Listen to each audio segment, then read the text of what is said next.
So the first thing that I'm gonna get into with the news feed is Disney Plus hits a subscriber high. So, man, Disney Plus, I don't honestly don't get this. I honestly don't get this, but I'm about to just run through it and I'll just get my thoughts on it. So Disney Plus hits 95 million subscribers ahead of expectations, which the goal was set for 2024. Like to have those many subscribers by 2024, which shit, they're way well above expectations, and a lot of it has to do with the thing of Hotstar, which I believe belonged to Fox. So once they acquired the stuff from Fox, they acquired Hotstar, which is an app that is an international app for them, and it plays a role within the numbers.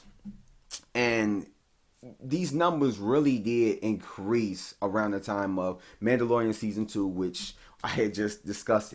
It is a huge show right now, and the Soul premiere of last year. So you can tell like a lot of people are really interested in just those properties.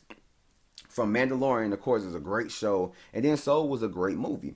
So around those times, especially even just during the pandemic, you already know that subscription numbers are going to go up. That it's not going to go down unless you just completely garbage.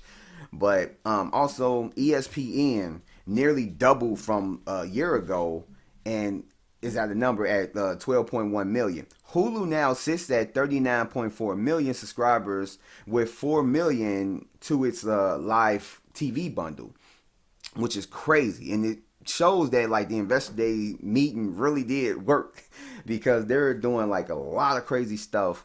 And this is after getting like a huge hit, and I mean like a bad, like I mean that in a bad way, like a huge hit, a $2.6 billion hit to their theme parks due to COVID, which we all know that was just to a lot of businesses. That was just like COVID was just crazy. But Investors Day basically was a great move, and I say that because it was one of those things where it's like this is what we got planned, and everything seemed exciting. The numbers, the shows, and everything that they had planned to do seemed exciting to the point where it's like it got a person interested. I want to be a part of this. I want to be a part of that. And it literally really did work for those people who were involved and watched it and everything else, and who were excited about the upcoming projects that Disney have to offer. Now the goal that they set is for 230 mil to 260 mil by 2024. They may end up hitting that before then. I don't know, but it's like the reason why I said I don't get it in the beginning is because okay, so yeah, Disney Plus to me, it's not an app that I really find myself on a lot. I might watch a few things on there, or if they have a show like WandaVision, Mandalorian, or whatever, or maybe a movie that I want to see, like Soul or something, I'll end up being on there watching it. I do watch the show So Weird. I love that show. I watch that on there, and maybe even a Marvel film or two or whatnot. But I don't find myself on Disney Plus that often. If WandaVision wasn't on, I more than likely wouldn't be on Disney Plus really in weeks. But I go there every single Friday because I want to watch, the new episode of WandaVision. And then the Falcon and Winter Soldier is coming out like right after it. So I'm literally going to be watching Disney Plus every single week to catch those episodes. But when it first started, the only real big property that they had for people really to be excited about it was The Mandalorian. And that was the only thing that came out. Now I get COVID, had a role in playing with like certain things, but it was like a lot of the movies and shows that they came out with were just really stuff that you will find on, Disney Channel. It was stuff that it wasn't really exciting. Nothing that will bring people back to the app unless you have children that loves Disney products and the Disney content and everything else, and you love to watch those old Disney movies and stuff like that, and that's your cup of tea. But they didn't have anything like Mandalorian, like WandaVision, that's gonna get people like me to put eyes on Disney Plus every single week to really like watch that. to go to that app instead of Netflix, instead of this and that. They don't have products like that, at least for right now.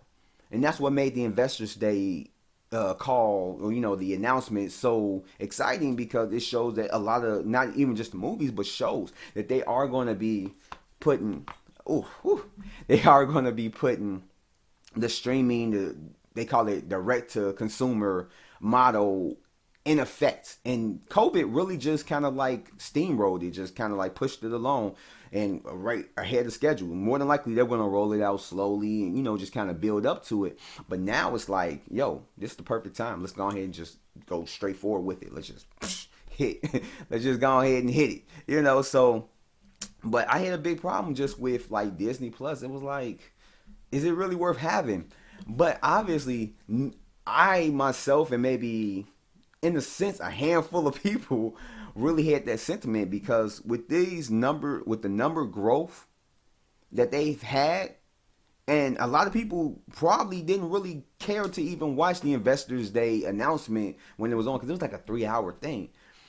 It was like you still got people that are constantly jumping on board, getting Disney Plus, even if it's the bundle with ESPN and Hulu, like I got.